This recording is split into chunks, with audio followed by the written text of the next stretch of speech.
What's up, Exiters? Today we've exited off Milheim, Pennsylvania, here at Union Cemetery to visit a very unique grave. Join us on this adventure.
Today, we are here to search for the Musser grave.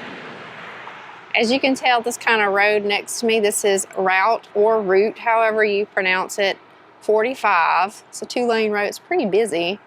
We've actually seen like 3 horse and buggies, which is pretty unique for us to see. But once you pull off on the side of the road, this is actually a driveway, it looks like, to a home on the hill. Other than that, parking is very limited unless you pull across the gas over at the gas station across the street. But to find the tomb, it's a very short walk. And we're actually looking at Daniel Musser's headstone along with his wife. And so what's special about this, stories have been passed down from generation to generation that this stone bleeds. So originally when this was put here, this plaque was not here. And the locals would say that there was a reddish substance that would seep from out of the stone. So they placed this plaque over it to keep it from happening.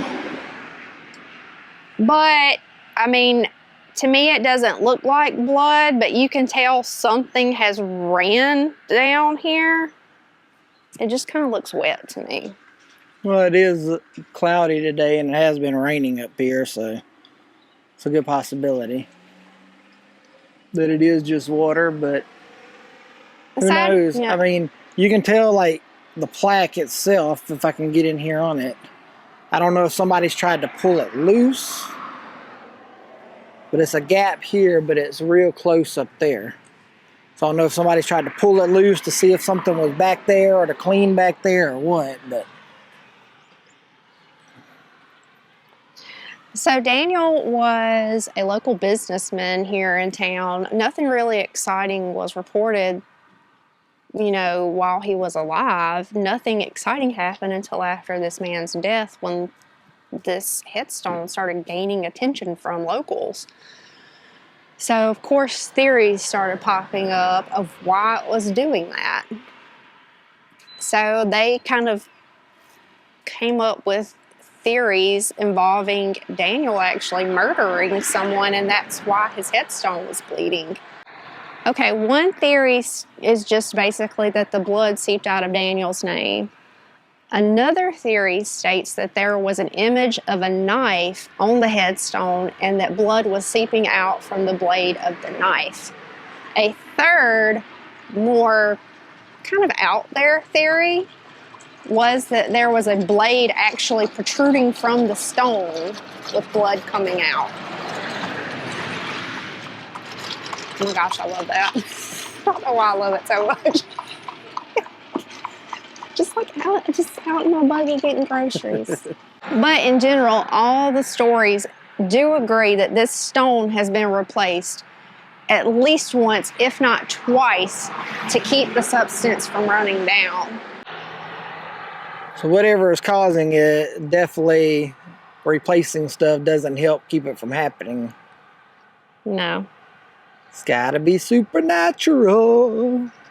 Okay, so as far as who they think Daniel may have murdered, some theories state that they think he murdered like travelers that were coming by and kind of stealing their money, and that's where all his wealth came from.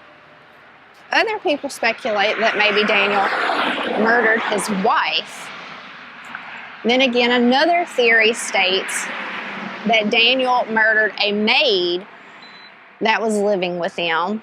And the fourth one that they say is that he murdered a child. Okay, well, the last one's kind of morbid.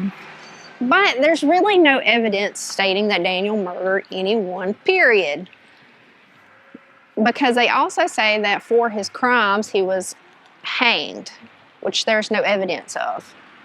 So. Okay.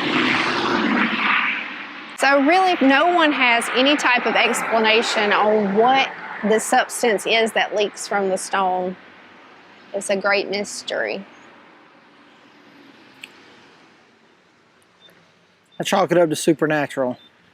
Been replaced a couple times and it still happens. I mean, it could be something as simple as some form of oxidation that, you know.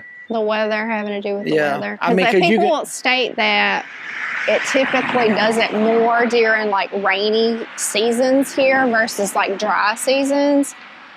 I mean, you know, and you could, like the metal might be doing something, but that doesn't give an answer to why it was doing it before the metal was placed That's over true. that. Because I was going to say, I mean, you can tell the plaque is starting to turn that greenish color from oxidation, kind of like, you know, the way the Statue of Liberty turned. But that's also from like salt water and stuff. So I don't know about up here. But anyway, or kind of like, you know, the Black Agnes. If you guys haven't seen that video, go check that out. She was turning. But like you said, it doesn't explain why it was doing that before that plaque was put up. I mean, maybe it's... And also with her too, like, I mean, I know there was bird poop on her, but if you remember, there was like something running from her eyes. face, like down her face.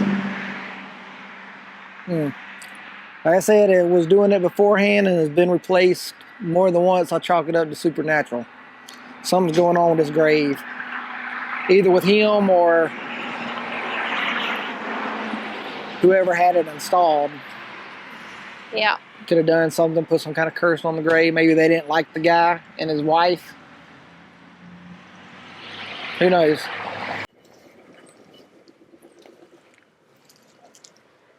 So just kind of giving you guys a different perspective of how the cemetery is set up.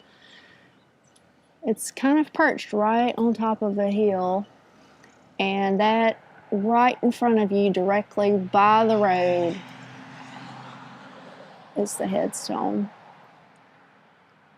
for the Musser family. All right, guys. Well, that does it for us here in Melheim, PA. Hope you enjoyed this cemetery with this uniquely supernatural headstone. I'll catch you guys down the road at the next exit. Keep it spooky. Later.